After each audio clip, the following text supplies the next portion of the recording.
Hey guys, this is Fluid Freeride, and today we're actually super excited because we are introducing the brand new and super awesome Fluid board.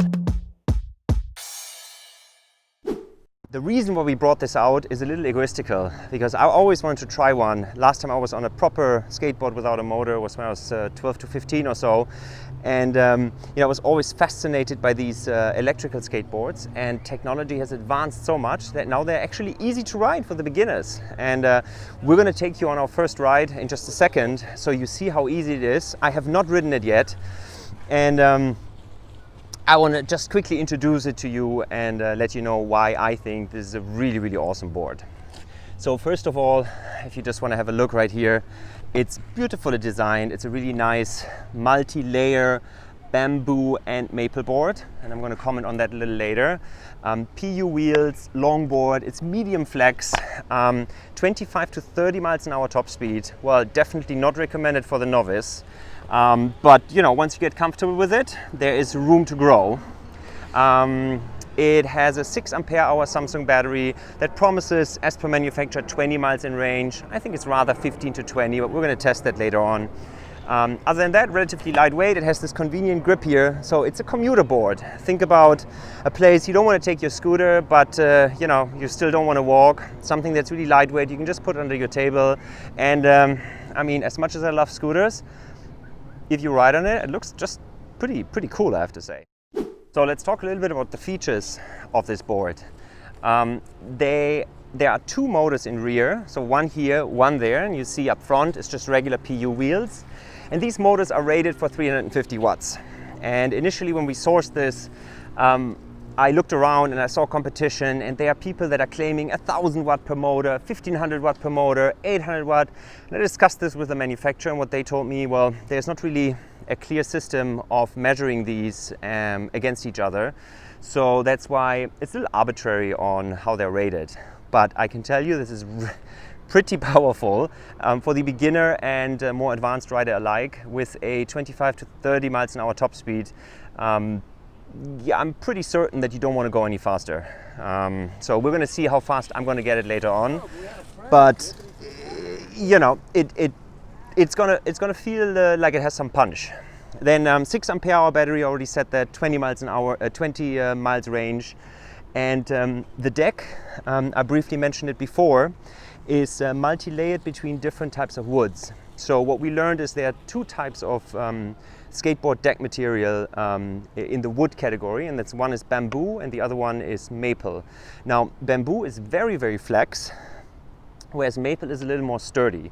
And then more advanced boards actually use both in order to get the best out of both characteristics. And I'm going to show you the flex right now so you get a little bit of an idea. I'm going to step on it. I'm 170 pounds, and you see that it is relatively stable, but it does still bounce up and down, and it has really nice, again as assured by my my pro skateboard friend, there's really nice riding characteristics, and he liked the board a lot. Especially what he liked is that it's so designed that you will never touch the wheels when you're flexing in curves forward and backward, and overall it just feels like it's meant to be. So in terms of wheels, these are PU wheels, and there are different types of hardnesses for these PU wheels. And when we had our first sample, I felt like on asphalt or on underground like this, where you have like tiny cracks, it was relatively loud, and it felt a little rough. Now we got these in a softer material, and I can provide the specs if you ask me, but these are softer PU material, and that means it actually glides along on asphalt and on underground that you see here without making a lot of noise, and which actually feeling relatively closely connected to the ground and relatively secure. Now, the key to the skateboard is obviously, well, the board, but the most important part of it is the controller in combination with the ESC. ESC is electronic speed control, and this is the little remote that comes with the skateboard. Let me just show this to you. Right here. And it is a pretty simple version, and you can select 3 gears. For the beginner mode, and then slow and fast, and I would highly recommend start in the beginner mode. And once you've selected your gear, you can actually go forward and brake. And I will just briefly demonstrate this to you. But before we do that, a few words on this remote. So the best-in-class company that mastered having this as smooth as possible was Boosted. And think about it, you ride a scooter, and even if your throttle is a little jerky, you have something to hold on to. On the skateboard, you know, the only thing you have is your balance. When you push this forward, it better go smooth and not jerky and jumpy, because you're going to fall off. So among the many boards we've tested, this one actually really surprised us in terms of ease of use and smoothness. So you can actually start this up really, really slowly. And again, we made this for beginners. So let's quickly try it out and show you how this works. I'm going to come a little closer to the camera. So you see right here, we want to turn the remote on. And you see it shows you the battery indicator for the remote. And right here is the board connector. And let's turn the board on as well, right there. And then you see it shows you the battery of the board. It shows you that it's connected. And then we want to change the gear. So this is already gear 3. Gear 1, you see how slow this goes. And gear 2, and we want to now start in gear 1. And I just want to show you how this rides. So this is currently set to forward riding, which you can also say regular, right?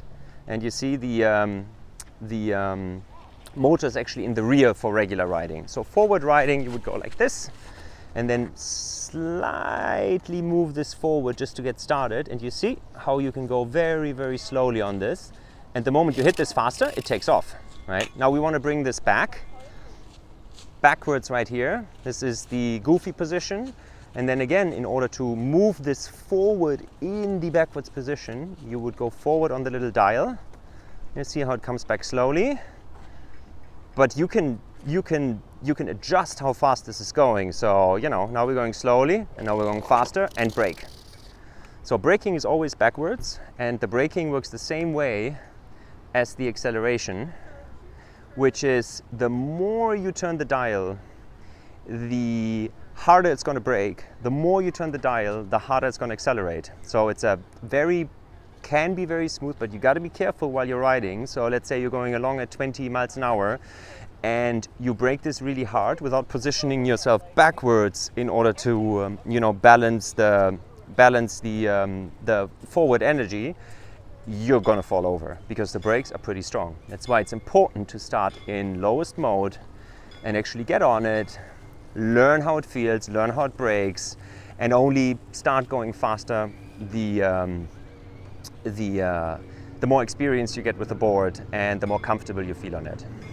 And in that spirit, I would say we're going to put our protective gear on and we're going to get on the first ride.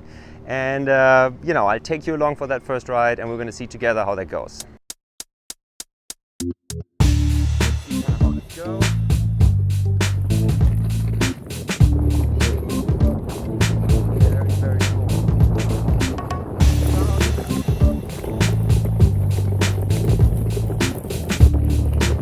So fluid, like a fluid board.